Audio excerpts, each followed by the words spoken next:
And very good morning to everyone. As I said, it's a real pleasure to see very committed people sitting in this hall for this session. So, though I've been given 2 topics, I'll try my best to make it less boring, and I'll try to cover it up and wrap it up a little faster, because if anybody's going on talking for 20 minutes, it's very good. So, though we should have ideally gone with medical management, and I guess Dr. Namrata is in some other session and she will cover the medical management, but I'm finishing up the surgical management. So luckily for us, BKC is not really a surgical disease. So most of the time, we need both a modification of the environment for the patient and also modify the behavior of eye rubbing if we can, and use of medication. So surgery itself is not very frequent, but yes, there are some indications and then some procedures which will be what we already know, or some procedures which will be new to some of us. So as I was saying that I am from Eye Institute in Hyderabad. I've been practicing there for many years. But recently, for the past 1 year, I shifted to Mumbai city to build a new institute over there, so which is going to be similar to Allergic. So I've seen a lot of change in the kind of patients that come. In Eye Institute, we get a lot of tertiary care. So all the very severe allergies that you see, that you read in the that we have published, so those kind of allergies come to tertiary care. But what I'm seeing now in Mumbai is because we're located in a place which is very populated.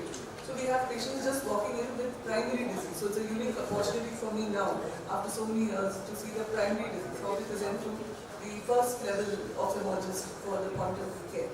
So now practice is, for me, it's getting simpler in that way.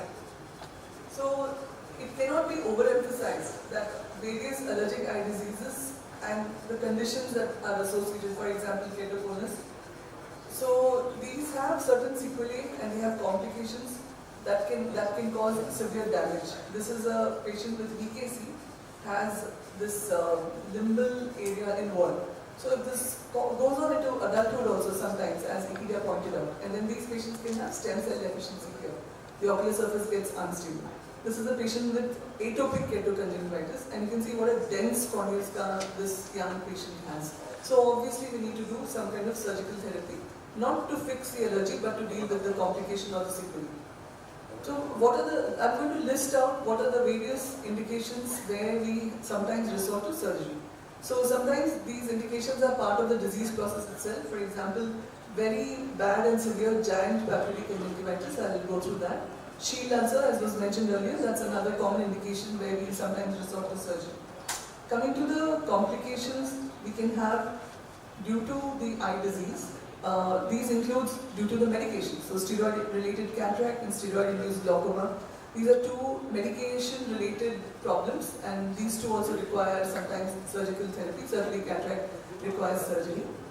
Then limbal stem cell deficiency is a complication not of the medication, but due to chronic disease, very long-standing disease. So for example, this is a patient that, one of my patients from Hyderabad, now I'm seeing in Mumbai, comes with such an exuberant limbal proliferation. You can see those Strantas dots and what Alok was saying, this pigmentation over here. So these are all classic signs. We had a doubt, what am I looking at? But when you see all of the other signs, put together the history of chronic eye rubbing for many years, then you know that we're looking at BKC itself. Sometimes it looks very bizarre. So these patients, as we take control of the disease, but the bystander tissue, that is the limbal stem cells, will undergo damage, and the patient can have a stem cell deficiency which needs some kind of therapy. And of course, complications like microbial keratitis, especially we've seen when you have a shield ulcer, can get infected, and corneal scarring, as I mentioned earlier. So here's a patient now, the limbal part of it, disease is now quiet, so you see all of this 360 scarring literally. The pseudogerontoxin has almost migrated centrally, and this patient also has keratoconus. So it's quite a complex and challenging case. So coming to the first indication, giant papillary conjunctivitis, it's not really a surgical therapy, but one simple therapy that works very well, especially in pediatric patients with supratarsal steroid injection.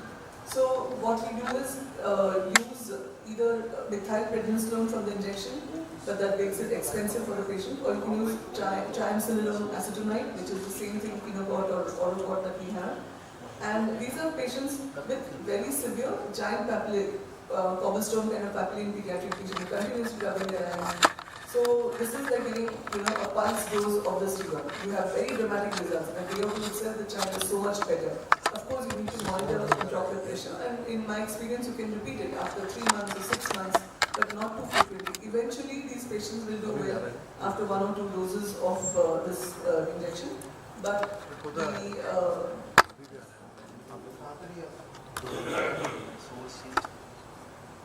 maybe it's on a timer.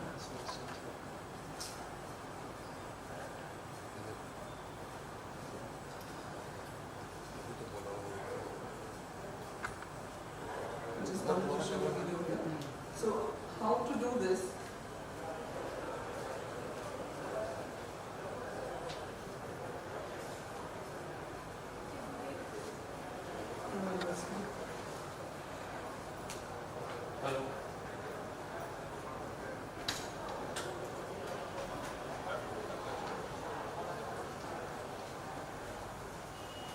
Alright. So how to do this is to take a 27 gauge is better, 26 gauge also you can load the injection on it.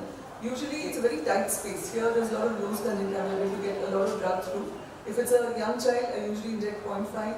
Older child or very loose conjunctiva, you can even technically go up to 0.1, but 0.5 most of the time is enough. With that you would get almost 20 milligram of the drug. And that's it. So you can even do this under very good topical anesthesia. For an adult patient, you can select topical anesthesia. Maybe for a pediatric patient, a very short anesthesia is required to administer this drug. It doesn't bleed too much, and you see the results, as I said, by the next week. Just raise the knee in the supratarsal space, and it's a simple technique. So the second indication was what you do for the giant papillae itself. I said that you can give a steroid injection for taking care of the disease, but sometimes you have this very huge giant papillae. We know traditionally that you should not just shave, excise it. You're going to cause a lot of scarring and you won't solve the problem. But certain patients, these papillae keep on persisting in adulthood. They keep rubbing the cornea and then they can cause corneal surface problems and perpetuate the cycle for the patient. So various applications are there which talk about simple excision or cryoablation, but this first technique, number one, has almost a 50-60% chance of reactivation or recurrence. So it's not a very great technique. Other authors have used supratarsal injection and with cyclosporin A also, and they have reported moderate success in kind of getting rid of the papillae. Some studies have published the use of mitomycin C. I would sort of not recommend it because we know that mitomycin C has other problems in long term. The techniques that we can do more safely is when you have these very huge papillae, when you excise them, you can either put a conjunctival autograft or amniotic membrane transplant.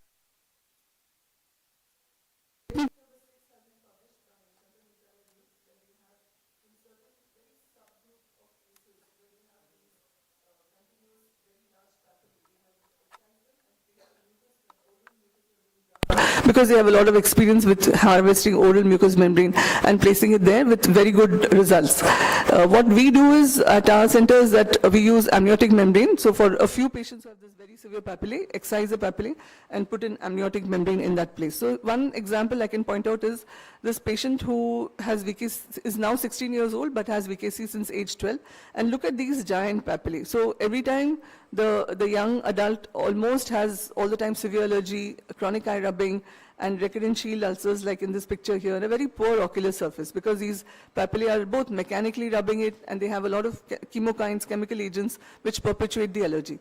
And the child is also depressed because not doing well at school.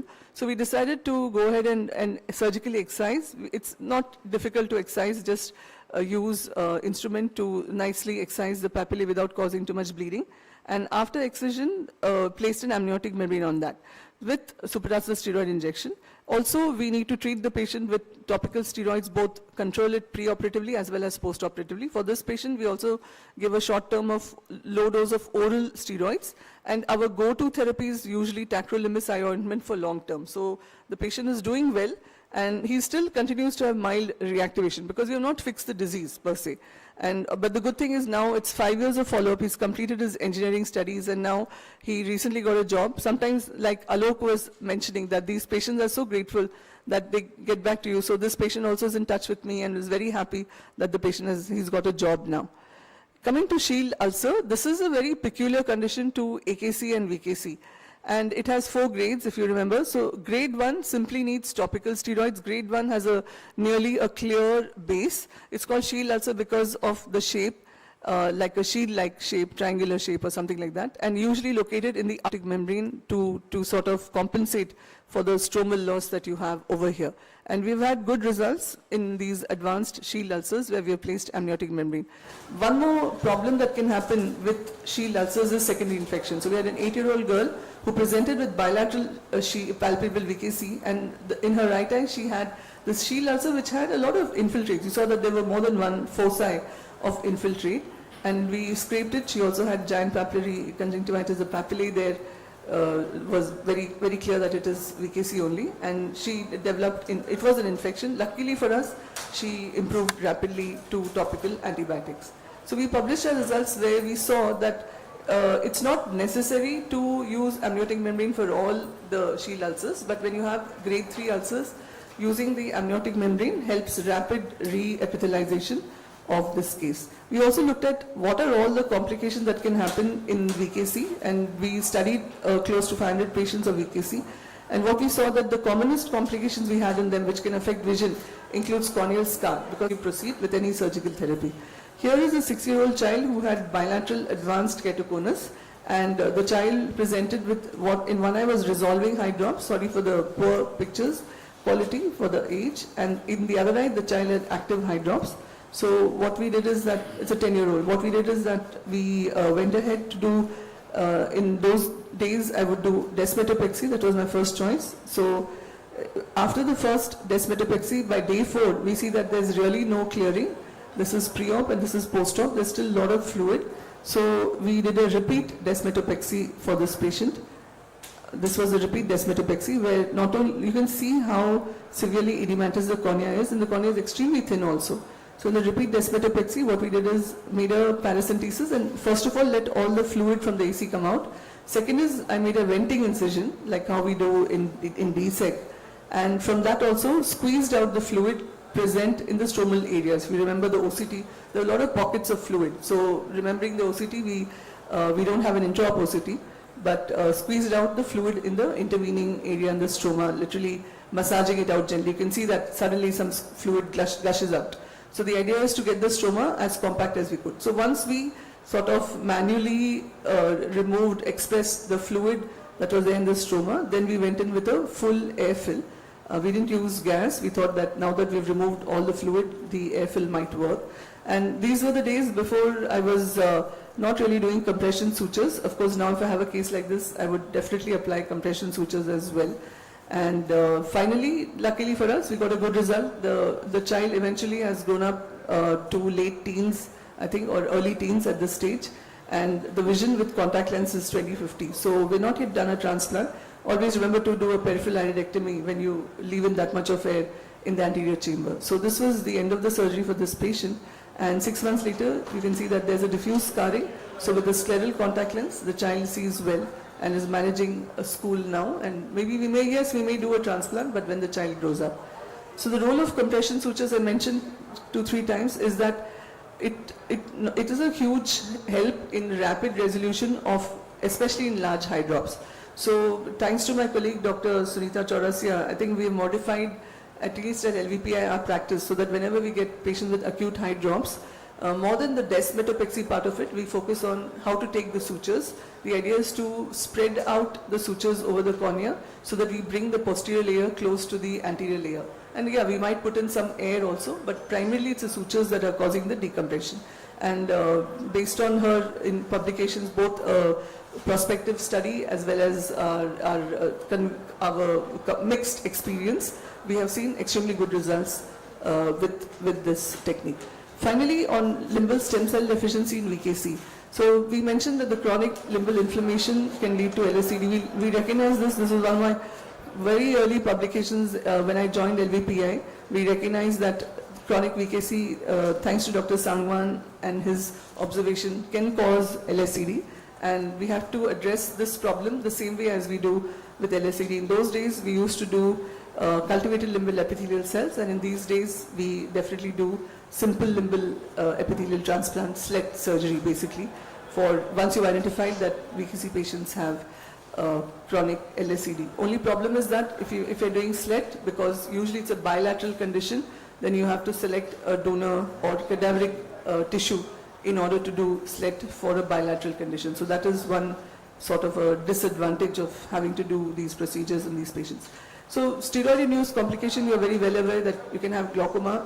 It's always overemphasized not to overuse medical therapy in terms of steroids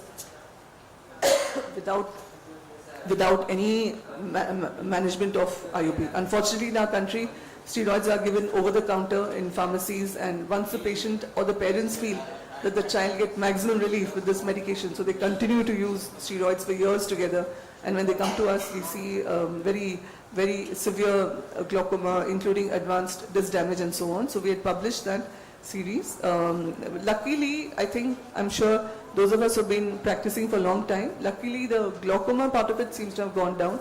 There's a lot of sensibility now, and many doctors are advising the patient not to use steroids. Patients are also more aware. So the glaucoma part of use of steroids has definitely gone down.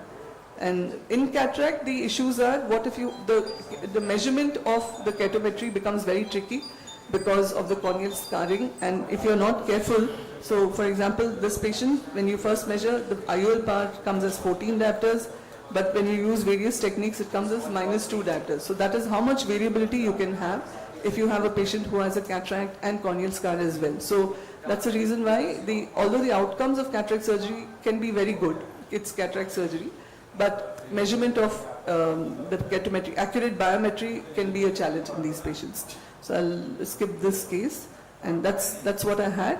Thank you very much for listening. Ma'am, I have a few points to ask. One, what's your experience of surgical excision of GPC as you highlighted? And second, when you in desmetopexy that you have written down, you pass the sutures across the desmet to AC and like that, how to do it? And third, what's your take on cataract in VKC? For the question on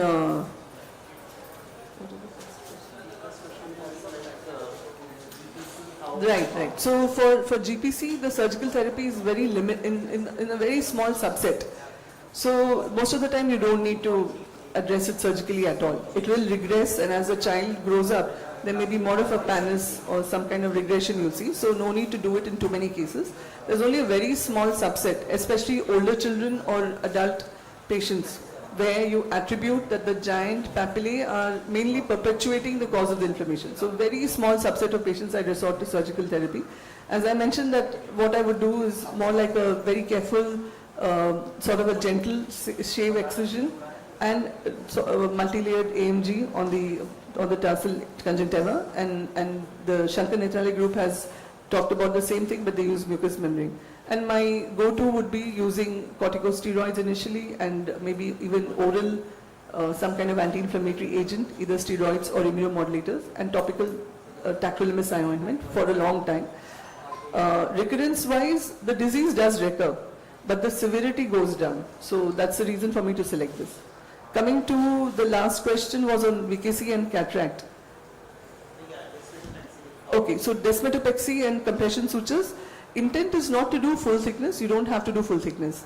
The suture is not going to hold the desmet's membrane. What the suture does is, what the sutures do are to radially push back or flatten the cornea, so that the space, the gap, the physical gap between the desmase membrane and the anterior stroma gets reduced. The compression forces also act in such a way that it's hard for fluid to accumulate more and more into the corneal stroma. It acts as a barrier to fluid accumulation. So that is the theory. So it doesn't have to be full thickness at all. It can be a little deep, as deep as you can get, but these are very soft tissue. It's very hard to suture.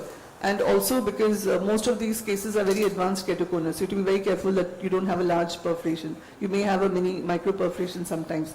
So it's radially oriented, or sometimes even pentagonal, based on whether the DM break is horizontal or vertical. So you can decide based on that. And there is a certain, as was published, a certain way of deciding how should the sutures be placed. So it is, in my mind, it is something like how you mattress, how you use it for a corneal tear to bring it together. But we are not going to enter through the Descemet's membrane in any way. So that's how the compression sutures. It's to compress the cornea. It's not to suture the break. Exactly, yes. Not only that, but also to prevent more fluid, because you flatten the cornea so much that there's no space for the fluid to anymore go into the stroma. So the only thing that can happen is the DM will get opposed to the cornea with an AC fluid, the IOP itself will get opposed, and the pseudo DM will form, because these are all young patients, and that will seal the area where there's a break. Ma'am, I just wanted to ask your opinion on this. If I experience the few cases that I've done with these compression sutures, some patients have immediate response, like right. the visual acuity improvement is yes. immediate for a few of these cases. Even the next day post-op, they right. feel significantly better. So what has your experience been in terms of immediate recovery because of the fluid has been relieved and the compression that these sutures cause, as well as the long-term outcomes of this technique? In the earlier patients where we would examine, where we were studying them, so I've seen that the edema gets clear in an hour's time. So you do this case and open the patch because you want to make sure that you don't have a pupillary block, and you see that the edema is already clearing. So it's probably so after that, of course, we've stopped opening the patch and so on. We see them the next day. But within a few hours of the sutures, if you've placed them correctly, you have relief. And this continues. It doesn't recur. So we've had more success than I've had with desmetopexy. For the past so many years I was doing that, and sometimes you would have to do a repeat desmetopexy. And now for the past few years I've been doing this and I've never had to repeat it. The cataract and VKC, typically either you have a nice clean case where VKC, the patient has been using steroids, and so that's why you have the cataract. So there literally, except if the ocular surface has some, it's showing some instability, for example, you have a lot of SPKs, then your biometry becomes a problem.